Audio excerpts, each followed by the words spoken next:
Comment ça fonctionne, Muséomix? Alors, comment ça fonctionne l'organisation globale? En fait, l'organisation globale, le principe, c'est d'essayer d'animer tout ce que les communautés locales vont fabriquer, inventer, de mettre en commun tout ça, de trouver les outils aussi dont ils ont besoin pour mettre une espèce de panier commun, qui serait le site internet par exemple, qui serait travailler à la recherche de partenaires, trouver les moyens d'exister et de continuer ce projet-là.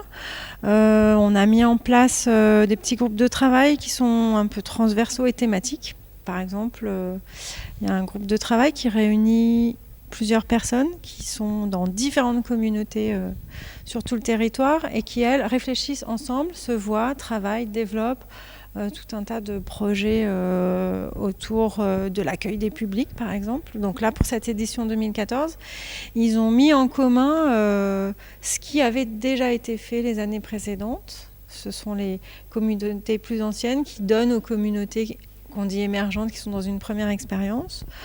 Par exemple, un système d'accueil des publics professionnels, l'idée de scénariser une visite pour le public le dimanche après-midi. Et puis, en mettant en commun cette expérience-là, en ayant les moyens aussi de la partager, donc de la rendre visible. Le moyen de la partager, c'est soit avoir des temps présentiels de rencontres, etc., soit le partager sur des outils. Et ça permet aux communautés émergentes ou aux anciennes d'ailleurs, d'avoir à nouveau de nouvelles idées, de bénéficier de cette expérience pour elles construire encore autre chose. En ce moment, il y a 4 pays et 7 villes qui sont en relation, c'est plutôt fantastique.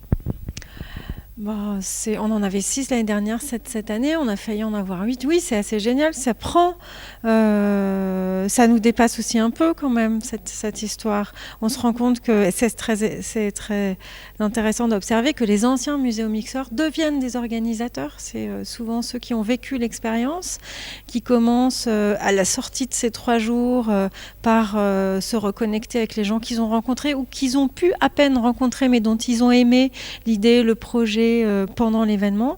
Et puis ça commence par allez, on se voit, on se raconte, on reste en lien, on boit un verre, on va visiter une expo ensemble, on va découvrir un musée. Et puis de fil en aiguille, les uns et les autres, je crois qu'à chaque fois ça se fait comme ça. C'est et si nous on en faisait un aussi? Et du coup ça devient une histoire de personnes très en lien, très proches, on va dire, dans une proximité, et du coup qui se rapportent souvent à un territoire. Et c'est pour ça que les choses se développent sur des territoires en particulier. Une expérience forte émotionnellement.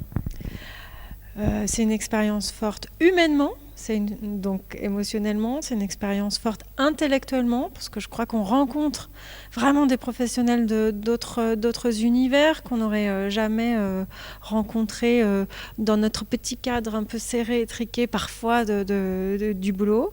C'est une expérience artistique aussi. Il y a aussi des rencontres avec des œuvres d'art qui sont fortes.